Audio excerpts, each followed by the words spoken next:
Basic science ക്ലാസ്സുകളാണ് നമ്മൾ ഇന്ന് start ചെയ്യുന്നത്. അതിൽ സ്റ്റാർട്ട് ചെയ്യുന്ന ആദ്യത്തെ ചാപ്റ്ററാണ് ഫുഡ് ഫോർ ഹെൽത്ത്.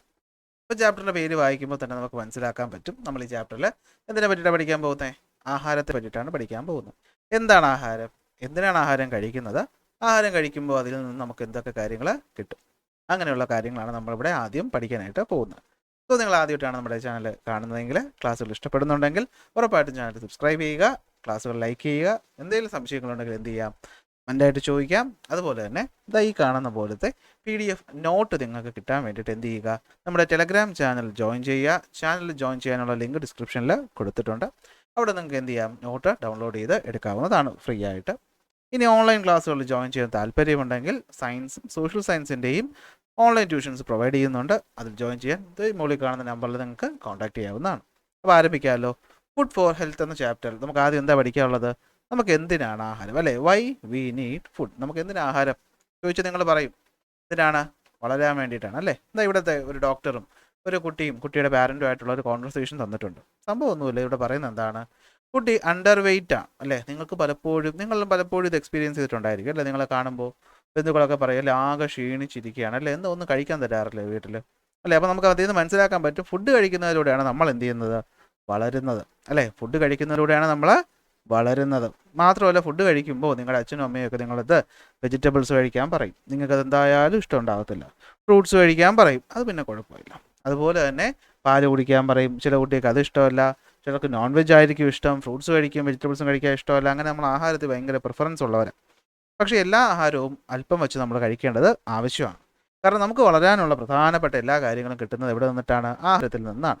ഇതാണ് നമ്മൾ പ്രധാനമായിട്ടും കഴിക്കുന്ന കുറച്ച് ആഹാരങ്ങളാണ് തന്നിട്ടുള്ളത്, അല്ലേ? ഇതിൽ ആദ്യം കാണുന്നതാണ് സീരിയൽസ് എന്ന് പറയുന്നത്. സീരിയൽസ് എന്ന് വെച്ചാൽ എന്തായിരിക്കും, നമ്മുടെ അരി, ഗോതമ്പ് പോലെയുള്ള നമ്മൾ മെയിനായിട്ട് കഴിക്കുന്ന സാധനങ്ങൾ, അല്ലേ? മലയാളികൾ നമ്മളെപ്പോഴും കഴിക്കുന്ന എന്തുവാണ്, അരി, അല്ലെങ്കിൽ രാത്രിയൊക്കെ ഇപ്പോൾ ചപ്പാത്തിയൊക്കെ ട്രെൻഡായി വന്നിട്ടുള്ളത് കൊണ്ട് ഗോതമ്പും കഴിക്കാറുണ്ട്. അത് കഴിഞ്ഞ് ഇവിടെ രണ്ടാമത് കൊടുത്തേക്കുന്നത് എന്തുവാണ്, കാണുമ്പോൾ തന്നെ അറിയാം എന്താണത്, അത് ഫ്രൂട്ട്സ് ആണ്, അല്ലേ? എന്താണ്, ഫ്രൂട്ട്സ് ആണ്. ഇത് കുറച്ച് പേർക്ക് കഴിക്കാൻ ഇഷ്ടമായിരിക്കും. പിന്നെ കാണുന്നത് നിങ്ങൾക്ക് ആർക്കും ഇഷ്ടമില്ലാത്ത സാധനമാണ്, എന്താണ്, വെജിറ്റബിൾസ്, അല്ലേ? പച്ചക്കറികൾ ഒട്ടും ഇഷ്ടമല്ല. ഇവിടെ കാണുന്നത് പയറ് വർഗ്ഗങ്ങളാണ്, നമ്മുടെ ചെറുപയർ, കടല, പരിപ്പ് എന്നൊക്കെ പറയുന്ന സാധനങ്ങൾ. ഇവിടെ ഈ കാണുന്നത് എന്താണ്, ലീഫി വെജിറ്റബിൾസ് ആണെന്ന് തോന്നുന്നു. ഇതിൻ്റെ പടത്തിൽ അത്ര കൃത്യമായിട്ട് എനിക്ക് കാണാൻ പറ്റുന്നില്ല. എന്നാലും ലീഫി വെജിറ്റബിൾസ് ആയിരിക്കും, നമ്മുടെ ചീര പോലെയുള്ള സാധനങ്ങൾ, കീര എന്നൊക്കെ നമ്മുടെ നാട്ടിൽ പറയുന്ന സാധനം. അപ്പോൾ ഇതൊക്കെയാണ് നമ്മൾ സാധാരണ കഴിക്കുന്ന ആഹാരങ്ങൾ, അല്ലേ? ഇത് മൂന്നും ഇതിലൊക്കെ ഇതിനുള്ള പല സാധനങ്ങളും ആയിരിക്കും നമ്മൾ ബ്രേക്ക്ഫാസ്റ്റിനും ലഞ്ചിനും ഡിന്നറും 3 നേരം ആഹാരം കഴിക്കുന്ന ആൾക്കാരാണ് നമ്മളെല്ലാവരും കോമൺ. അതുകൊണ്ടാണ് ഇവിടെ പറഞ്ഞിരിക്കുന്നത്. നിങ്ങൾ ആരെങ്കിലും 5 നേരം ആഹാരം കഴിക്കുന്നവരെ കണ്ടിട്ടുണ്ടോ? ഉണ്ടെങ്കിൽ കമൻറ്റ് ചെയ്യാം. അപ്പോൾ ഓക്കെ. അപ്പോൾ എന്താ സംഭവം, ബ്രേക്ക്ഫാസ്റ്റ്, ലഞ്ച്, ഡിന്നർ, ഈ 3 സമയമായിട്ട് നമ്മൾ ആഹാരം കഴിക്കും. അപ്പോൾ ആഹാരം കഴിക്കുന്നു എന്നുള്ള കാര്യം മനസ്സിലായി. എല്ലാവരും ഒരേ ആഹാരമാണോ കഴിക്കുന്നത്? അല്ല. ഓക്കെ, ഓരോരുത്തർക്കും അവരുടേതായ പ്രിഫറൻസുകളുണ്ട്. ഈ പയ്യന് ഇഷ്ടം അപ്പവും എന്താണ്, ബംഗാൾ ഗ്രാം കറിയുമാണ്. ഈ പെങ്കൊച്ചിനാണെങ്കിലോ പുട്ടും പഴമാണ് ഇഷ്ടം. ഇവിടെ കാണുന്ന ചെറുക്കനെ കണ്ടാൽ തന്നെ അറിയാം, അല്ലേ? ആൾ കുറച്ച് പരിഷ്കാരിയാണ്, അവൻ എന്താ ഇഷ്ടം, നൂഡിൽസാണ് ഇഷ്ടം. ഇങ്ങനെ പല വെറൈറ്റി ഓഫ് ആഹാരങ്ങൾ നമ്മൾ കഴിക്കാറുണ്ട്. അപ്പോൾ ഏതെങ്കിലും ഒരു ആഹാരം നമ്മൾ സ്ഥിരമായി കഴിക്കുന്നത് നല്ലതാണോ എന്ന് ചോദിച്ചാൽ ഞാൻ പറയും നല്ലതല്ല. നമ്മൾ മിക്സ് ചെയ്ത് കഴിക്കുന്നതായിരിക്കും എപ്പോഴും നല്ലത്, മാറി മാറി കഴിക്കുന്നതായിരിക്കും നല്ലത്. അപ്പോൾ വരുന്ന ചോദ്യമാണ് വൈ ഫുഡ്, എന്തിനാണ് നമ്മൾ ആഹാരം കഴിക്കുന്നത് എന്നൊരു ചോദ്യം വന്നു കഴിഞ്ഞാൽ നിങ്ങൾ പറയണം നമ്മൾ ആഹാരം കഴിക്കുന്നത് എന്തിനാണ്, നമ്മുടെ ഡെയിലിയുള്ള ഫിസിയോളജിക്കൽ ആക്ടിവിറ്റീസിന് എന്ത് വേണം, ഊർജ്ജം വേണം, അല്ലെങ്കിൽ എനർജി വേണം. അതുപോലെ നമുക്ക് വളരാനായിട്ട്, നമ്മുടെ ആരോഗ്യം മെയിൻറ്റെയിൻ ചെയ്യാനായിട്ട്, നമുക്ക് അസുഖങ്ങളിൽ നിന്ന് രക്ഷ കിട്ടാനായിട്ട് നമുക്ക് എന്ത് വേണം, കുറേ സാധനങ്ങൾ വേണം. അവരെയാണ് നമ്മൾ ന്യൂട്രിയൻറ്റുകൾ എന്ന് വിളിക്കുന്നത്. ഈ ന്യൂട്രിയൻറ്റുകൾ നമുക്ക് കിട്ടുന്ന എവിടെ നിന്നാണ്, ആഹാരത്തിൽ നിന്നാണ്. അപ്പോൾ ആഹാരത്തിൽ നിന്ന് കിട്ടുന്ന സാധനങ്ങളാണ് ന്യൂട്രിയൻസ് എന്നുള്ള കാര്യം മനസ്സിലായി. ആഹാരം നമ്മൾ കഴിക്കുന്ന പ്രധാന കാര്യം എന്താണ്, ഊർജ്ജമാണ്, അല്ലേ? നിങ്ങൾ 2 ദിവസം പട്ടിണി കിട്ടി കഴിഞ്ഞാൽ നിങ്ങൾക്ക് കിടക്കയിൽ നിന്ന് എണീക്കാൻ പറ്റുമോ? ഇല്ല. മാത്രമല്ല, നമ്മൾ കഴിക്കുന്ന ആഹാരങ്ങളിൽ നമുക്ക് ആവശ്യമായിട്ടുള്ള ഗ്രോത്തിന് ആവശ്യമായിട്ടുള്ള പ്രോട്ടീൻ എന്ന് പറയുന്നൊരു സാധനമുണ്ട്, നിങ്ങൾ കേട്ടിട്ടുണ്ടായിരിക്കും. ഒന്നുമില്ലെങ്കിൽ നിങ്ങൾ ഈ ജിമ്മിൽ പോകുന്ന ചേട്ടന്മാർ അല്ലെങ്കിൽ ബോഡി ബിൽഡേഴ്സ് പ്രോട്ടീൻ പൗഡർ കഴിക്കുന്നു എന്നൊക്കെ പറഞ്ഞ് കേട്ടിട്ടുണ്ടല്ലോ. എന്തിനാ, മസിലൊക്കെ വരാൻ വേണ്ടിയിട്ട്, വളർച്ചയ്ക്ക് വേണ്ടിയിട്ട് പ്രോട്ടീൻ വേണം. നമ്മുടെ ആരോഗ്യം നിലനിർത്താൻ വേണ്ടിയിട്ട് പല പല ന്യൂട്രിയൻസുകൾ വേണം. അസുഖങ്ങളിൽ നിന്ന് രക്ഷ കിട്ടാൻ വേണ്ടിയിട്ട് നമുക്ക് വേണം. ഇതപ്പോൾ എല്ലാം കിട്ടാനുള്ള നമ്മുടെ പ്രൈമറി സോഴ്സ് എന്ന് പറയുന്നതാണ് ആഹാരം. സെറ്റാണേ? അപ്പോൾ ആഹാരത്തിൽ കാണുന്ന സാധനങ്ങളാണ് ന്യൂട്രിയൻറ്റുകൾ എന്ന് പറയുന്നത്. എന്താ ന്യൂട്രിയൻ്റ് ആണ് the components in the food required for growth, health maintenance and disease prevention. ഇവിടെ കിടക്കുന്നു, കണ്ടോ. അവർ ഹെൽത്ത് എന്ന് പറയുന്ന ഈ ഒരു കാര്യത്തിനകത്താണ് എന്തിനെ പറ്റി പറയുന്നത്, ന്യൂട്രിയൻറ്റുകളെ പറ്റി നമുക്ക് പറയുന്നു. അപ്പോൾ നമുക്ക് എന്തൊക്കെ ന്യൂട്രിയൻറ്റുകളെ പറ്റി അറിയാമെന്ന് ചോദിച്ചാൽ നിങ്ങൾ കുറേ കാര്യം കേട്ടിട്ടുണ്ടായിരിക്കും. ഏതൊക്കെ കേട്ടിട്ടുണ്ട്, കാർബോഹൈഡ്രേറ്റുകൾ കേട്ടിട്ടുണ്ട്, പ്രോട്ടീനുകൾ കേട്ടിട്ടുണ്ട്, ഫാറ്റ്, വൈറ്റമിൻസ്, മിനറൽസ്. ഇതിൽ കാർബോഹൈഡ്രേറ്റ് നിങ്ങൾ ചിലപ്പോൾ കേട്ടിട്ടുണ്ടായിരിക്കും അല്ലേ. ഇപ്പോൾ നിങ്ങളെല്ലാവരും ഈ സോഷ്യൽ മീഡിയ ഒക്കെ ഉപയോഗിക്കുന്നവർ അല്ലേ, നമ്മൾ ഡയറ്റിങ്ങിനെ പറ്റിയിട്ടൊക്കെ എന്തായാലും കേട്ടിട്ടുണ്ടായിരിക്കും. അതിനകത്ത് പറയുന്നുണ്ട് കാർബ് കട്ട് ചെയ്യുക, ലോ കാർബ് ഡയറ്റ് എടുക്കുക എന്നൊക്കെ പറയും. കാർബ് എന്ന് വെച്ചാൽ ഉദ്ദേശിക്കുന്നത് എന്താണ്? കാർബോഹൈഡ്രേറ്റ് ആണ്. പിന്നെ വരുന്ന പ്രോട്ടീൻ ഞാനത് പറഞ്ഞു. നമുക്ക് ഇവിടെ നിന്നാണ് കിട്ടുന്നത്? ചിക്കൻ, മട്ടൺ, ബീഫ്, മീൻ, മുട്ട, ഇതിൽ നിന്നൊക്കെ കിട്ടും. പാലിൽ നിന്നൊക്കെ നമുക്ക് പ്രോട്ടീൻ കിട്ടും. പിന്നെ കിട്ടുന്ന സാധനം ഫാറ്റ് എന്ന് പറയുന്നത് നമ്മുടെ നെയ്യ്. അതുപോലെ തന്നെ നമ്മുടെ പ്രോട്ടീനകത്തും കാർബോഹൈഡ്രേറ്റും ശരീരത്തിൽ പോയിട്ട് എന്തായിട്ട് മാറാറുണ്ട്? ഫാറ്റായിട്ട് മാറാറുണ്ട്. പിന്നെ പല വൈറ്റമിനുകളും അതുപോലെ തന്നെ മിനറലുകളും. ഓക്കെ, അപ്പോൾ ഇതൊക്കെയാണ് നമുക്ക് പ്രധാനമായിട്ട് ഇവിടെ നിന്ന് കിട്ടുന്നത്, ആഹാരത്തിൽ നിന്ന് കിട്ടുന്ന ന്യൂട്രിയൻറ്റുകളെന്ന് പറയുന്നു. ഓക്കെ, ഇനി വെള്ളം എന്ന് പറയുന്നത് ഒരു ന്യൂട്രിയൻ്റ് ആണോ എന്ന് ചോദിച്ചാലല്ല. പക്ഷേ വെള്ളവും നമുക്ക് ആവശ്യമാണോ? ആവശ്യമാണ് അല്ലേ. നമുക്ക് വെള്ളവും ആവശ്യമാണ്. അതുപോലെ തന്നെ നമുക്ക് ന്യൂട്രിയൻ്റ് അല്ലാതെ മറ്റൊരു സാധനം നമ്മുടെ ശരീരത്തിലേക്ക് നമ്മൾ കഴിക്കാറുണ്ട്. അതിൻ്റെ പേരാണ് ഫൈബർ. നമ്മൾ ഇലക്കറികളും നാരുള്ള ഭക്ഷണങ്ങളും കഴിക്കാനായിട്ട് പറയാറുണ്ട്. എന്തിനാണ്? ഫൈബർ വേണം. കാരണം നമുക്കറിയാം നമ്മൾ ആഹാരം കഴിക്കുന്നത് ഇതാ നമ്മുടെ വായ്ക്കകത്തൂടെ ചെന്നിട്ട് ഇൻറ്റസ്റ്റൈനിലൂടെ പോയിട്ട് എവിടെ പോവും? വയറിനകത്തേക്ക് പോവും. വയറിൽ നിന്ന് എങ്ങോട്ട് പോവും? ഇൻറ്റസ്റ്റൈനല്ല, നമുക്ക് വായ്ക്കകത്ത് നിന്ന് ഈസോഫാഗസ് വഴി വയറിലേക്ക് പോവും. അവിടെ നിന്ന് ഇൻറ്റസ്റ്റൈനിലോട്ട് പോവും. ഇൻറ്റസ്റ്റൈനിലൊക്കെ ദഹിച്ചിട്ടാണ് എന്ത് ചെയ്യുന്നത്? നമ്മുടെ റെക്റ്റം വഴി അത് പുറത്തേക്ക് പോകുന്നത് അല്ലേ. നമ്മൾ എന്ത് ചെയ്യുന്നു? നമ്പർ 2 രാവിലെ പോകുന്നത് ഇതുവഴിയാണ്. ഓക്കെ, അപ്പോൾ ഇതുവഴിയാണ് ആഹാരം അകത്തേക്ക് കിട്ടുന്നത്. അപ്പോൾ ഇതെന്താണ്? നിങ്ങൾ ആലോചിച്ച് നോക്കി, ഇതൊരു വഴിയല്ലേ, ഈ വഴിയിലൂടെ അല്ലേ ട്രാവൽ ചെയ്ത് പോകുന്നത്. അപ്പോൾ ഇങ്ങനെ ആഹാരം വഴിയിലൂടെ ട്രാവൽ ചെയ്ത് പോകാനായിട്ടൊരു സ്മൂത്തായിട്ടുള്ളൊരു മൂവ്മെൻറ്റ് വേണ്ടേ. അപ്പോൾ അത്തരം മൂവ്മെൻറ്റ്, അതായത് പ്രോപ്പറായ രീതിയിൽ ഡൈജഷൻ നടക്കാൻ വേണ്ടിയിട്ട് നമുക്ക് എന്ത് വേണം? ഫൈബർ വേണം. So fibre aid in the bodily activities and that is necessary four proper digestion and health. അല്ലെ, പ്രോപ്പർ ഡൈജഷൻ വേണം. അതുപോലെ ഈ പറയുന്ന ന്യൂട്രിയൻറ്റുകളൊക്കെ അബ്സോർബ് ചെയ്യാനും ഫൈബർ സഹായിക്കും. വെള്ളം പിന്നെ എന്തിനാണ് നമുക്കറിയാം അല്ലേ. എന്തിനാണ്? ബോഡിയുടെ ഫംഗ്ഷൻ. നമ്മുടെ ശരീരത്തിൽ എത്ര ശതമാനമാണ് വെള്ളമുള്ളത് നിങ്ങൾക്കറിയാമോ? നമ്മുടെ ബോഡിയിൽ എത്ര % വെള്ളം ഉണ്ടെന്ന് അറിയാമെന്നുള്ളവർ എന്ത് ചെയ്യുക? കമൻറ്റ് ചെയ്യുക. ഞാൻ അതിൻ്റെ ഉത്തരം അടുത്ത ക്ലാസ്സിൽ പറഞ്ഞുതരാം. അപ്പോൾ നോക്കിക്കോ, അപ്പോൾ ഇതാണ് നമ്മൾ പഠിച്ച പോയിന്റുകൾ. എന്തൊക്കെ പോയിന്റുകൾ പഠിച്ചു? എന്തിനാ ആഹാരം കഴിക്കുന്നേ? നമുക്ക് ഡെയിലി ആവശ്യമായിട്ടുള്ള ആക്ടിവിറ്റീസ് ചെയ്യാൻ വേണ്ടിയിട്ട്, നമുക്കുള്ള ഫിസിയോളജിക്കൽ ആക്ടിവിറ്റീസ് ചെയ്യാൻ വേണ്ടിയിട്ട് നമുക്ക് ആഹാരത്തിൽ നിന്നുള്ള ഊർജം വേണം. മാത്രം മതിയോ? ഇല്ല, നമുക്ക് വളരണം അല്ലേ. നിങ്ങൾ പ്രത്യേകിച്ച് ചെറിയ കുട്ടികൾക്ക് വളർച്ച അത്യാവശ്യമാണ്. അപ്പോൾ ആ വളർച്ച കിട്ടാൻ വേണ്ടി നമുക്ക് പ്രോട്ടീൻ വേണം. പിന്നെ എന്ത് വേണം? നമ്മുടെ ഹെൽത്ത് മെയിൻറ്റെയിൻ ചെയ്യാനും അസുഖങ്ങൾ വരാതിരിക്കാനും നമുക്ക് പല പല മിനറൽസും വൈറ്റമിൻസും വേണം. അപ്പോൾ അതെല്ലാം കിട്ടുന്നത് ആഹാരത്തിൽ നിന്നാണ്. സെറ്റാണ്, ഫസ്റ്റ് പോയിന്റ് ഓക്കെയാണ്. അപ്പോൾ ആഹാരത്തിൽ നിന്ന് കിട്ടുന്ന കാര്യങ്ങളാണ് നമ്മൾ എന്തെന്ന് വിളിക്കുന്നത്? ന്യൂട്രിയൻറ്റുകൾ എന്ന് വിളിക്കുന്നത്. എന്തൊക്കെ ന്യൂട്രിയൻറ്റുകളുണ്ട്? കാർബോഹൈഡ്രേറ്റ് ഉണ്ട്, പ്രോട്ടീൻ ഉണ്ട്, ഫാറ്റ് ഉണ്ട്, വൈറ്റമിൻ ഉണ്ട്, മിനറലുണ്ട്. ഇത് മാത്രമാണോ നമ്മൾ ആഹാരത്തിലൂടെ കഴിക്കുന്ന? അല്ല, 2 സാധനങ്ങളും കൂടെ വരും. എന്തൊക്കെയാണത്? ഒന്ന് വെള്ളം. ആഹാരം കഴിച്ചു കഴിഞ്ഞാൽ നമ്മൾ വെള്ളം കുടിക്കും. പിന്നെ വരുന്ന ഒന്ന് ഫൈബർ, നാരുകൾ. നമ്മൾ കാണത്തില്ല, ഒരു മാങ്ങയൊക്കെ കഴിക്കുമ്പോൾ അല്ലേ, അകത്ത് നാരുള്ള ഭക്ഷണങ്ങളാണ്. അത് അകത്തോട്ട് പോകുന്ന എപ്പോഴും നമ്മുടെ ഡൈജഷനെ അത് ഹെൽപ്പ് ചെയ്യും. രാവിലെ എണീച്ച് ബാത്റൂമിലൊക്കെ നന്നായിട്ട് പോകണമെങ്കിൽ ഫൈബറുള്ള ആഹാരങ്ങൾ കഴിക്കണം. നമ്മളിപ്പോൾ ഉള്ള ഫാസ്റ്റ് ഫുഡും സാധനമൊക്കെ കഴിക്കുമ്പോൾ പലർക്കും കോൺസ്റ്റിപ്പേഷൻ എന്നൊക്കെ പറയുന്നൊരു അസുഖം വരും, മലബന്ധം. അപ്പോൾ അതൊക്കെ ഉണ്ടാകുന്ന ഫൈബർ നേരെ കഴിക്കാത്തതുകൊണ്ടാണ്. അപ്പോൾ നിങ്ങൾ എന്ത് ചെയ്യണം? ഫൈബറുള്ള ആഹാരം തേടി പിടിച്ച് കഴിക്കണം. ഓക്കെ, അപ്പോൾ ഇതാണ് സംഭവം എന്ന് പറയുന്നത്. അപ്പോൾ ഇതൊക്കെയാണ് ഇവിടെ എന്ത് ചെയ്യുന്നത്? നമ്മൾ ഡിസ്കസ് ചെയ്യുന്നത് അല്ലേ. അപ്പോൾ what are the major nutrients എന്ന് ചോദിച്ചാൽ നിങ്ങൾ ഇനി പറഞ്ഞു കൊടുക്കുക അല്ലേ. നമുക്കറിയാം ഏതൊക്കെയാണ് മേജർ ന്യൂട്രിയൻസ് എന്ന് പറയുന്നത്, അറിയാം. Okay, why is the need of preparing food using different ingredients. നമ്മൾ ഡിഫറൻറ്റ് ഇൻഗ്രീഡിയൻസ് വെച്ച് ഫുഡ് ഉണ്ടാക്കണം. ഞാൻ നേരത്തെ പറഞ്ഞല്ലേ, എന്നും നൂഡിൽസ് കഴിച്ചാൽ നല്ലതാണോ? അല്ല. പുട്ടും പഴവും നല്ലതാണെന്ന് വെച്ചാൽ എന്നും പുട്ടും പഴവും കഴിച്ചുകൊണ്ടിരിക്കുമോ? നല്ലതല്ല. കാരണം എന്താ? ഒരു പ്രോട്ടീൻ ഇല്ല. അപ്പോൾ നമ്മളെപ്പോഴും ആഹാരം സമീകൃതമായ ആഹാരം കഴിക്കണം. അപ്പോൾ എന്തിനാണ് നമ്മൾ സമീകൃതമായിട്ടുള്ള അല്ലെങ്കിൽ വെറൈറ്റി ഓഫ് ഫുഡ് കഴിക്കുന്നതെന്ന് ചോദിച്ചാൽ നിങ്ങൾ പറയണം എന്താണ്? No single food item contain all the essential nutrients in adequate quantities. ഒരു ഭക്ഷണം, സൂപ്പർ ഫുഡ് എന്ന് പറഞ്ഞ ഫുഡൊന്നുമില്ല. നമുക്ക് എന്ത് നല്ലതെന്ന് പറഞ്ഞാലും നമ്മളത് മാത്രം കഴിച്ചുകൊണ്ട് ശരിയാവോ? ഇല്ല. ഇറച്ചി നല്ലതാണെന്ന് പറഞ്ഞ് എന്നും ഏതൊരു 3 നേരം ഇറച്ചി കഴിച്ചാൽ പറ്റുമോ? ഇല്ല. കാർബോഹൈഡ്രേറ്റ് ഉള്ള ചോറ് നല്ലതാണെന്ന് വെച്ച് 3 നേരം ചോറ് കഴിച്ചാൽ മാത്രം പറ്റുമോ? ഇല്ല. വെജിറ്റബിൾസ് നല്ലതാണെന്ന് പറഞ്ഞാൽ വെജിറ്റബിൾസ് മാത്രം കഴിച്ചാൽ പറ്റുമോ? ഇല്ല. പയറുവർഗ്ഗങ്ങൾ നല്ലതാണെന്ന് പറഞ്ഞാൽ അത് മാത്രം കഴിച്ചാലും പറ്റത്തില്ല. അപ്പോൾ ആഹാരങ്ങൾ നമ്മളെപ്പോഴും എന്ത് ചെയ്യണം? മിക്സ് ചെയ്ത് വേണം കഴിക്കാനായിട്ട്. എങ്കിലേ നമുക്ക് എല്ലാ ആവശ്യമായിട്ടുള്ള എസെൻഷ്യൽ ന്യൂട്രിയൻറ്റുകൾ കിട്ടും. കാരണം ഇതൊന്നും ഒരു ഫുഡിനകത്ത് മാത്രമായിട്ട് എന്ത് ചെയ്യത്തില്ല? ഉണ്ടാവത്ത് ഇല്ല. ഓക്കെ, സോ ഇങ്ങനെ നല്ല രീതിയിൽ നമ്മൾ ഫുഡ് കഴിച്ചാൽ നമുക്ക് എന്ത് കിട്ടും? നമുക്ക് ആരോഗ്യം കിട്ടും. So what are the factors influence our health related to food എന്ന് ചോദിച്ചാൽ നിങ്ങൾ പറയണം കഴിക്കുന്ന ആഹാരത്തിൻ്റെ ക്വാണ്ടിറ്റി, അതുപോലെ അതിൻ്റെ ക്വാളിറ്റി, അത് സമയത്തിന് കഴിക്കണം എന്നുള്ളതാണ് നമ്മുടെ ആഹാരത്തിലൂടെ നമുക്ക് ആരോഗ്യം കിട്ടാൻ വേണ്ടി ചെയ്യേണ്ട കാര്യം. ഓക്കെ, സോ എല്ലാവരും നല്ല ന്യൂട്രിയൻ്റ് ആയിട്ടുള്ള ഫുഡ് കഴിച്ചാൽ മാത്രമേ നമുക്ക് നമ്മുടെ ഹെൽത്ത് മെയിൻറ്റെയിൻ ചെയ്യാനായിട്ട് പറ്റും. അപ്പോൾ ഇതാണ് ഇവിടെ പറയുന്നത്. ഓക്കെ, അപ്പോൾ ഇത്രയും കാര്യങ്ങളൊക്കെയാണല്ലോ. ഇതുവരെയുള്ള കാര്യങ്ങളാണ് നമ്മളിപ്പോൾ ഡിസ്കസ് ചെയ്തത്. നോട്ടും കൂടെ വെച്ചൊന്ന് പഠിച്ചു കഴിയുമ്പോഴത്തേക്കും 2-3 ചോദ്യമായിട്ടുണ്ടെങ്കിലും പോയിന്റുകൾ സിമ്പിളാണല്ലോ, സെറ്റ് ആവുമല്ലോ. അപ്പോൾ അടുത്ത് നമുക്ക് നോക്കാം. അപ്പോൾ ആഹാരം നമ്മൾ കഴിച്ചു. അതിന് പ്രധാന ഫംഗ്ഷനായിട്ട് നമ്മൾ പറഞ്ഞ എന്താണ്? നമ്മുടെ ഡേ ടു ഡേ ആക്ടിവിറ്റീസ് ചെയ്യാൻ വേണ്ടിയിട്ടുള്ള ഊർജ്ജം അല്ലേ. നമുക്ക് കളിക്കാൻ വേണ്ടിയിട്ട്, നമുക്ക് പഠിക്കാൻ വേണ്ടിയിട്ട്, നമുക്ക് ഓടാൻ വേണ്ടിയിട്ട്, നമുക്ക് നടക്കാൻ വേണ്ടിയിട്ട് ഒക്കെ നമുക്ക് എന്ത് വേണം? ഊർജ്ജം വേണം അല്ലേ, എനർജി വേണം. നമ്മൾ ആലോചിക്കുക, ഒരു വണ്ടി ഓടണമെങ്കിൽ അതിനകത്ത് ഇന്ധനം നിറയ്ക്കണം, പെട്രോളോ ഡീസലോ. ഇപ്പോൾ ഇല്ലെങ്കിൽ ഇലക്ട്രിക് വണ്ടിയാണെങ്കിൽ ഇലക്ട്രിക് ചാർജ് കൊടുക്കണം, വേണ്ടേ? നിങ്ങളുടെ മൊബൈൽ ഫോൺ വർക്ക് ചെയ്യാൻ വേണ്ടിയിട്ട് കറണ്ട് കൊടുക്കണ്ടേ? വേണം. കുറച്ച് കഴിയുമ്പോൾ തീരും, റീചാർജ് ചെയ്യണ്ടേ? വേണം.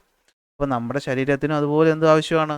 ഓരോ കാര്യം ചെയ്യാനായിട്ട് എനർജി ആവശ്യമാണ് അല്ലേ. റോബോട്ടുകൾക്ക് കറണ്ട് കൊടുത്ത് ചാർജ് ചെയ്യുന്ന പോലെ നമുക്ക് ചാർജ് വേണം. അപ്പോൾ നമുക്കുള്ള ചാർജ് എവിടെ നിന്നാണ് കിട്ടുന്നത്? നമ്മൾ കഴിക്കുന്ന ആഹാരത്തിൽ നിന്നാണ് നമുക്ക് എന്ത് കിട്ടുന്നത്? ഈ പറയുന്ന എനർജി കിട്ടുന്നത്. അപ്പോൾ എനർജി കിട്ടുന്ന ആഹാരത്തിൻ്റെ പ്രധാനപ്പെട്ട സോഴ്സ് ആരെന്ന് ചോദിച്ചാൽ പറയണം, അത് കാർബോഹൈഡ്രേറ്റുകളാണ്. എന്തുവാണ്? കാർബോഹൈഡ്രേറ്റുകളാണ്. The energy required for the body is mainly obtained from carbohydrate. പ്രധാനമായിട്ടുള്ള നമ്മുടെ ഊർജ്ജത്തിൻ്റെ സ്രോതസ്സ് ഏതെന്ന് ചോദിച്ചാൽ അതേതാണ്? അത് കാർബോഹൈഡ്രേറ്റ് ആണ്. കാർബോഹൈഡ്രേറ്റ് എവിടെയൊക്കെ കാണും? സ്റ്റാർച്ച് ഉള്ള ആഹാരങ്ങളിൽ. സ്റ്റാർച്ച് എന്ന് വെച്ച് കഴിഞ്ഞാൽ എന്താണെന്ന് പറഞ്ഞുതരാം. ഷുഗർ ഉള്ള ആഹാരങ്ങളിൽ, ഗ്ലൂക്കോസ് ഉള്ള ആഹാരങ്ങളിൽ, സെല്ലുലോസും ഫൈബേഴ്സും അടങ്ങുന്ന ആഹാരങ്ങളിലൊക്കെ എന്തുണ്ട്? കാർബോഹൈഡ്രേറ്റ് ഉണ്ട്. അതായത് ചോറിൽ മാത്രമൊന്നുമല്ല, മധുരമുള്ള എന്ത് കഴിച്ചാലും അതിൽ നിന്ന് എന്ത് കിട്ടാറുണ്ട്? കാർബോഹൈഡ്രേറ്റ് കിട്ടാറുണ്ട്. ഓക്കെ, ഇനി അപ്പോൾ ഒന്നുകൂടി ഫസ്റ്റ് പോയിന്റ്. അപ്പോൾ എന്താണ്? What is the main source of the energy of the body? Energy of the body, ബോഡിയിൽ ഊർജ്ജം കിട്ടാനുള്ള പ്രധാനപ്പെട്ട സോഴ്സ് ഏത് പിള്ളേരെ എന്ന് ചോദിച്ചാൽ നിങ്ങൾ പറയണം, അത് കാർബോഹൈഡ്രേറ്റ് ആണ് സാറേ. അതെന്താണ്? കാർബോഹൈഡ്രേറ്റ് ആണ്. എവിടുന്ന് കിട്ടും കാർബോഹൈഡ്രേറ്റ് എന്ന് ചോദിച്ചാൽ പറയണം, സ്റ്റാർച്ച് അടങ്ങിയിട്ടുള്ള ഭക്ഷണങ്ങൾ, ഷുഗർ അടങ്ങിയിട്ടുള്ള ഭക്ഷണങ്ങൾ, ഗ്ലൂക്കോസ് അടങ്ങിയിട്ടുള്ള ഭക്ഷണങ്ങൾ, സെല്ലുലോസും ഫൈബേഴ്സും അടങ്ങിയിട്ടുള്ള ഭക്ഷണങ്ങളിലൊക്കെ എന്തുണ്ട്? സ്റ്റാർച്ച് ഉണ്ട്. അപ്പോൾ എന്താ സ്റ്റാർച്ച് എന്ന് വെച്ച് കഴിഞ്ഞാൽ അത് ഒരു ആഹാരത്തിൽ അടങ്ങിയിട്ടുള്ള സാധനമാണ്. എന്തിലൊക്കെ കാണും? സീരിയൽസ് എന്ന് വെച്ചാൽ നമ്മുടെ അരി, ഗോതമ്പ്, അങ്ങനത്തെ സാധനങ്ങൾ, റാഗി പോലെയുള്ള സാധനങ്ങൾ. ട്യൂബേഴ്സ്, മരിച്ചിനി, ഉരുളക്കിഴങ്ങ് അല്ലേ, നമ്മുടെ ടപ്പിയോക്ക, പൊട്ടറ്റോ, അതുപോലെയുള്ള സാധനങ്ങളൊക്കെ കഴിക്കുമ്പോൾ അതിനകത്ത് അടങ്ങിയിട്ടുള്ള ഒന്നാണ് എന്ത്? സ്റ്റാർച്ച് എന്ന് പറയും. എന്തെന്ന് പറയുന്നത്? സ്റ്റാർച്ച് എന്ന് പറയും. ഓക്കെ, അപ്പോൾ what are the food items that should be included more in our diet to get required amount of energy? ഏത് ടൈപ്പ് ആഹാരങ്ങളായിരിക്കും നമ്മൾ കഴിക്കേണ്ടി വരിക? നമ്മൾ കാർബോഹൈഡ്രേറ്റ് റിച്ച് ആയിട്ടുള്ള ആഹാരങ്ങൾ, അതായത് സീരിയൽസ്. അതുകൊണ്ടാണ് നമ്മൾ 3 നേരവും അല്ലേ, രാവിലെയും ഉച്ചയ്ക്ക് രാത്രിയും നമ്മൾ എന്ത് കഴിക്കാറുണ്ട്? അരിയോ ഗോതമ്പോ രണ്ടിലോ ഒന്ന് കഴിക്കാറുണ്ട്. അതുപോലെ നമ്മൾ പണ്ടത്തെ കാലത്ത്, ഇപ്പോഴും കഴിക്കും, ഭയങ്കര ടേസ്റ്റുള്ള സാധനമാണ് മരച്ചിനി എന്ന് പറയുന്നത്, ടപ്പിയോക്ക. അതൊക്കെ നമ്മൾ ആഹാരത്തിൽ ഉൾപ്പെടുത്തിയാൽ നമുക്ക് ആവശ്യത്തിനുള്ള എനർജി കിട്ടും. പ്രശ്നം എന്താണെന്ന് വെച്ചാൽ നിങ്ങൾ ഇത് ഉൾപ്പെടുത്തിയിട്ടില്ലെങ്കിൽ നമുക്കൊരു ഊർജ്ജം കിട്ടത്തില്ല, ഭയങ്കര ക്ഷീണവും മടിയും ഒക്കെ ആയിരിക്കും. നല്ലതാണോ? അല്ല. നമുക്ക് ഓടി ചാടി കളിച്ച് പോകണ്ടേ? അപ്പോൾ അതിനെന്ത് വേണം? നമുക്ക് എനർജി വേണം. അത് എവിടെ നിന്ന് കിട്ടും? നമുക്കത് കിട്ടുന്നത് ഇവിടെ നിന്നായിരിക്കും. സെറ്റാണ്. അപ്പോൾ ഇതുവരെ നമ്മൾ എന്തൊക്കെ കാര്യങ്ങളാണ് പഠിച്ചേ? നമ്മൾ ആഹാരം എന്താണെന്ന് പഠിച്ചു ഇല്ലേ, ആഹാരം എന്താണെന്ന് പഠിച്ചു. നമുക്ക് എവിടെ നിന്ന് ആഹാരം, എന്തൊക്കെ ടൈപ്പ് ആഹാരങ്ങളുണ്ട് എന്നുള്ളത് പഠിച്ചു. ആഹാരം എന്തിനാ കഴിക്കുന്നതെന്ന് ചോദിച്ചാൽ നിങ്ങൾ പറയണം, ഊർജ്ജം കിട്ടണം, ബോഡിക്ക് ഗ്രോത്ത് ഉണ്ടാവണം, നമുക്ക് ആവശ്യമായിട്ടുള്ള മിനറൽസ് കിട്ടിക്കഴിഞ്ഞാലേ നമ്മൾ എന്ത് പറ്റുള്ളൂ? നമ്മുടെ അസുഖങ്ങളിൽ നിന്ന് നമുക്ക് പ്രൊട്ടക്ഷൻ കിട്ടുകയുള്ളൂ. അപ്പോൾ അങ്ങനെ എന്തൊക്കെ സാധനങ്ങളാണ് ഫുഡിൽ നിന്ന് കിട്ടുന്നത്? കാർബോഹൈഡ്രേറ്റ് കിട്ടും, ഫാറ്റ് കിട്ടും, പ്രോട്ടീൻ കിട്ടും, വൈറ്റമിൻ കിട്ടും, മിനറൽ കിട്ടും. അതിലേറ്റവും പ്രധാനമാണ് ഊർജ്ജം തരുന്ന ആൾ. ആരാ ഊർജ്ജം തരുന്നത്? കാർബോഹൈഡ്രേറ്റുകളാണ് ഊർജ്ജം തരുന്നത്. കാർബോഹൈഡ്രേറ്റ് നമുക്ക് എവിടെ നിന്ന് കിട്ടും എന്ന് ചോദിച്ചാൽ നിങ്ങൾ പറയണം, സ്റ്റാർച്ച് അടങ്ങിയിട്ടുള്ള ആഹാരങ്ങൾ. എന്താ സ്റ്റാർച്ച് അടങ്ങിയിട്ടുള്ള ആഹാരങ്ങൾ? സീരിയൽസ് അഥവാ ഗോതമ്പ്, അരി. ഷുഗർ അടങ്ങിയിട്ടുള്ള സാധനങ്ങൾ, പഞ്ചസാര കഴിച്ചാൽ കിട്ടുമോ? കിട്ടും. പഴവർഗ്ഗങ്ങളിൽ നിന്ന് കിട്ടുമോ? കിട്ടും. ഗ്ലൂക്കോസ്, ഇതിനകത്ത് മധുരമുള്ള സാധനത്തിനകത്ത് തന്നെ ഉള്ളതാണ് ഗ്ലൂക്കോസ്. പിന്നെ സെല്ലുലോസും ഫൈബേഴ്സിൽ നിന്ന് നമുക്ക് എന്ത് കിട്ടും? ആഹാരം കിട്ടും. ആഹാരം എന്ത് കിട്ടും? നമുക്ക് കാർബോഹൈഡ്രേറ്റ് കിട്ടും. എന്ത് കിട്ടും? കാർബോഹൈഡ്രേറ്റ് കിട്ടും. അപ്പോൾ കാർബോഹൈഡ്രേറ്റ് അല്ലെങ്കിൽ സ്റ്റാർച്ച് ആണല്ലോ മെയിൻ സോഴ്സ് എന്ന് പറയുന്നത്. അപ്പോൾ സ്റ്റാർച്ച് ഉണ്ടോ ഇല്ലേ എന്നറിയാൻ വേണ്ടിയിട്ട്, സ്റ്റാർച്ച് ഒരു ആഹാരത്തിലുണ്ടോ ഇല്ലേ നിങ്ങൾക്ക് അറിയണം. അറിയാനായിട്ട് നമുക്കൊരു ടെസ്റ്റ് ഉണ്ട്. ടെസ്റ്റിൻ്റെ പേരാണ് അയഡിൻ ടെസ്റ്റ്. എന്ത് ടെസ്റ്റ്? Iodine test. കണ്ടോ? Iodine test. അയഡിൻ ടെസ്റ്റ് എന്തിനാണ് ചെയ്യുന്നതെന്ന് ചോദിച്ചാൽ നിങ്ങൾ പറയണം, ഭക്ഷണത്തിൽ സ്റ്റാർച്ചിൻ്റെ പ്രസൻസ് ഉണ്ടോ എന്നറിയാൻ വേണ്ടിയിട്ട്. ഭക്ഷണത്തിൽ സ്റ്റാർച്ചിൻ്റെ പ്രസൻസ് ഉണ്ടോ എന്നറിയാൻ വേണ്ടി നമ്മൾ നടത്തുന്ന ടെസ്റ്റിൻ്റെ പേരാണ് സാർ എന്ത്? Iodine test. അയഡിൻ ടെസ്റ്റ് ചെയ്യാൻ നമുക്ക് എന്ത് വേണം? അയഡിൻ സൊല്യൂഷൻ എന്തായാലും വേണം. അയഡിൻ എന്ന് പറഞ്ഞാൽ ഒരു സാധനം കടയിൽ വാങ്ങാൻ കിട്ടും. അതിന്ന് ടെസ്റ്റ് ചെയ്യണ്ടേ? അപ്പോൾ സ്റ്റാർച്ച് ഉണ്ടോ ഇല്ലെന്ന് അറിയണ്ടേ? അപ്പോൾ നമ്മൾ എന്ത് ചെയ്യാം? നമുക്ക് കുറച്ച് റൈസ് വാട്ടർ എടുക്കാം. റൈസ് വാട്ടർ, കഞ്ഞിവെള്ളം, കഞ്ഞിവെള്ളം ഇല്ലേ, വീട്ടിൽ കഞ്ഞി ഉണ്ടാക്കുമ്പോൾ വെള്ളത്തിലിട്ടല്ലേ അരി വേവിച്ചെടുക്കുന്നത്. ആ വെള്ളം നമ്മൾ ഊറ്റിയെടുക്കത്തില്ല, അതിനാണ് കഞ്ഞിവെള്ളം എന്ന് പറയുന്നത്. അതുണ്ടോ ഇല്ലേ എന്നറിയാൻ വേണ്ടിയിട്ട്, ഏത് കഞ്ഞിവെള്ളം ഉണ്ടോ ഇല്ലെന്ന് അറിയാൻ വേണ്ടിയിട്ടല്ല, അതിൽ സ്റ്റാർച്ച് ഉണ്ടോ ഇല്ലെന്ന് അറിയാൻ വേണ്ടിയിട്ട് നമുക്ക് കണ്ട് മനസ്സിലാക്കാൻ ഒരു ടെസ്റ്റ് ട്യൂബ് വേണം. ഇത് വേണം. പിന്നെ കുറച്ച് മിൽക്കും വേണം. ഇത് വേണം, മിൽക്കും വേണം. അപ്പോൾ നമുക്ക് നോക്കാം എന്താ സംഭവം എന്ന് വെച്ച് കഴിഞ്ഞാൽ. Okay, milk in 1 test tube and rice വാട്ടറിന് അതർ ടെസ്റ്റ് ട്യൂബ്. അപ്പോൾ നമുക്കറിയാവുന്നതുകൊണ്ടാണ്, നമുക്കറിയാം റൈസ് വാട്ടറിനകത്ത് സ്റ്റാർച്ച് ഉണ്ട്, മിൽക്കിൽ സ്റ്റാർച്ച് ഇല്ല. അപ്പോൾ ഒരു ടെസ്റ്റ് ട്യൂബിനകത്ത് ഞാൻ പാലെടുത്തു, മറ്റൊരു ടെസ്റ്റ് ട്യൂബിനകത്ത് ഞാൻ കഞ്ഞിവെള്ളം റൈസ് വാട്ടർ എടുത്തു. രണ്ടിലേക്ക് 2-3 തുള്ളി അയഡിൻ സൊല്യൂഷൻ ഞാൻ ഇട്ടിട്ട് കളർ ചേഞ്ച് വരുന്നുണ്ടോ എന്ന് നോക്കിയപ്പോൾ ഞാൻ കണ്ടത് എന്താണെന്ന് വെച്ച് കഴിഞ്ഞാൽ നമ്മുടെ റൈസ് വാട്ടർ ഉള്ളായിരുന്ന ടെസ്റ്റ് ട്യൂബിനകത്ത് ഒരു നീല നിറം വന്നു. പക്ഷേ മിൽക്ക് ഉണ്ടായിരുന്ന ടെസ്റ്റ് ട്യൂബിനകത്ത് നിറമൊന്നും മാറിയില്ല. അപ്പോൾ അതിൽ നമുക്ക് എന്ത് മനസ്സിലാക്കാൻ പറ്റും? The appearance of a dark blue colour indicate the presence of starch അല്ലേ. അപ്പോൾ ഡാർക്ക് ബ്ലൂ നിറമുള്ള റൈസ് വാട്ടറിനകത്ത് അപ്പോൾ എന്തുണ്ടെന്ന് നമുക്ക് മനസ്സിലായി, സ്റ്റാർച്ച് ഉണ്ടോ എന്ന് മനസ്സിലായി. ഓക്കെ, അപ്പം പാലിനകത്ത് നിറം മാറിയില്ല, അതിൻ്റെ അർത്ഥം എന്താ, അവിടെ സ്റ്റാർച്ച് ഇല്ല എന്ന് ആണ്. മാത്രമല്ല ഈ പറയുന്ന ബ്ലൂ കളറിൻ്റെ ഇൻറ്റൻസിറ്റി അളവ് നമ്മൾ എന്തിനെ കാണിച്ചു തരും, എത്രത്തോളം സ്റ്റാർച്ച് ഉണ്ടോ എന്നുള്ളതിനെ കാണിച്ചു തരും. നല്ല രീതിയിൽ സ്റ്റാർച്ച് ഉണ്ടെങ്കിൽ എന്തായിരിക്കും, അല്ലെങ്കിൽ നല്ല രീതിയിൽ നീല നിറമായതിൻ്റെ അർത്ഥം എന്തായിരിക്കും, അത് നല്ല രീതിയിൽ സ്റ്റാർച്ച് ഉണ്ട് എന്നുള്ളതാണ്. അപ്പോൾ നിങ്ങളടുത്ത് ഈ എക്സ്പെരിമെൻറ്റ് വീട്ടിൽ ചെയ്ത് നോക്കാൻ പറഞ്ഞേക്കുകയാണ്. പൊട്ടാറ്റോ, കുക്കുംബർ, മൈദ, എഗ് വൈറ്റ്, ഇതിലൊക്കെ നമ്മൾ ഈ കളർ ചേഞ്ച് നോക്കിയാൽ നമുക്ക് കാണാൻ പറ്റും. പൊട്ടാറ്റോ ഞാൻ പറഞ്ഞു നല്ല രീതിയിൽ സ്റ്റാർച്ച് ഉള്ള ഒന്നാണ്. സോ എന്തായിട്ട് മാറും, അത് ഡാർക്ക് ബ്ലൂ കളറായിട്ട് മാറും. വെള്ളരിക്കകത്ത് എന്തായാലും സ്റ്റാർച്ച് ഇല്ല. സോ എന്തായിരിക്കും, വെരി ഫെയിൻറ്റ് ചേഞ്ച് അല്ലെ, ചെറിയൊരു നിറയെ വരത്തുള്ളൂ, അല്പം ഉണ്ടെങ്കിൽ ഉണ്ട്. മൈദയ്ക്കകത്ത് എന്തുണ്ട്, സ്റ്റാർച്ച് ഉണ്ട്. അതുകൊണ്ട് ഒരു മോഡറേറ്റ് കളർ നമുക്കത് ഇവിടെ കിട്ടും. എഗ് വൈറ്റ് എന്ന് വെച്ചാൽ ഹൈലി പ്രോട്ടീനുള്ള സാധനമാണ്. പക്ഷേ പ്രോട്ടീൻ സ്റ്റാർച്ച് ഒന്നാണോ, അല്ല. അപ്പോൾ എന്താണ്, പ്രോട്ടീൻ മാത്രം ഉള്ളതുകൊണ്ട് അതിന് കളർ ചേഞ്ച് ഉണ്ടാവത്തില്ല. സോ ഈ പോയിന്റുകൾ നിങ്ങൾക്ക് എന്ത് ചെയ്യാം, നോട്ട് ചെയ്ത് വയ്ക്കാം. നിങ്ങൾക്ക് വേണ്ടിയിട്ട് ഞാൻ എന്ത് ചെയ്തിട്ടുണ്ട്, അത് എഴുതി തന്നിട്ട് ഉണ്ട്. ഓക്കെ, അപ്പോൾ ഇതാണ് സംഭവം എന്ന് പറയുന്നത്. അപ്പോൾ ഇതാണെന്ന് പറയുന്നത് നമ്മുടെ ഇന്നത്തെ ഫസ്റ്റ് ക്ലാസ് നമ്മൾ ഡിസ്കസ് ചെയ്യുന്ന ടോപ്പിക് എന്ന് പറയുന്നത്. അപ്പോൾ നമ്മൾ ഇനി അടുത്ത് പഠിക്കാൻ പോകുന്നത് ആരെ പറ്റിയിട്ടായിരിക്കും, നമ്മുടെ മിനറൽസിനകത്ത് അല്ലെങ്കിൽ ന്യൂട്രിയൻസിനകത്ത് ഞാൻ ഫസ്റ്റ് പഠിപ്പിച്ചത് കാർബോഹൈഡ്രേറ്റ്, രണ്ടാമത് പഠിപ്പിച്ചത് പ്രോട്ടീൻ. അടുത്ത ക്ലാസ് നമ്മൾ ആരെ പറ്റി പഠിക്കും, പ്രോട്ടീനെ പറ്റി പഠിക്കും. പ്രോട്ടീൻ്റെ പ്രധാന ജോലി എന്താ, ഗ്രോത്ത് ഉണ്ടാക്കുക എന്നുള്ളത് ആണ്. സെറ്റല്ലേ. അപ്പോൾ ഇന്ന് നമ്മൾ കാർബോഹൈഡ്രേറ്റിനെ പറ്റി പഠിച്ചു, ന്യൂട്രിയൻസിനെ പറ്റി പഠിച്ചു, എന്തിന് ആഹാരം കഴിക്കുന്നു എന്നുള്ള പോയിന്റുകൾ പഠിച്ചു. അപ്പോൾ ഇത്രയും കാര്യങ്ങൾ ഫസ്റ്റ് ക്ലാസ് പഠിച്ചു. ക്ലാസ് ഇഷ്ടപ്പെട്ടോ, ഓക്കെ ആണോ? എങ്കിൽ എന്ത് ചെയ്യുക, നിങ്ങളത് കമൻറ്റായിട്ട് പറയുക, ലൈക്ക് ചെയ്യുക, ഫ്രണ്ട്സിന് ഷെയർ ചെയ്ത് കൊടുക്കുക. അടുത്ത ക്ലാസ്സിൽ അടുത്ത ടോപ്പിക്കുമായിട്ട് കാണാം.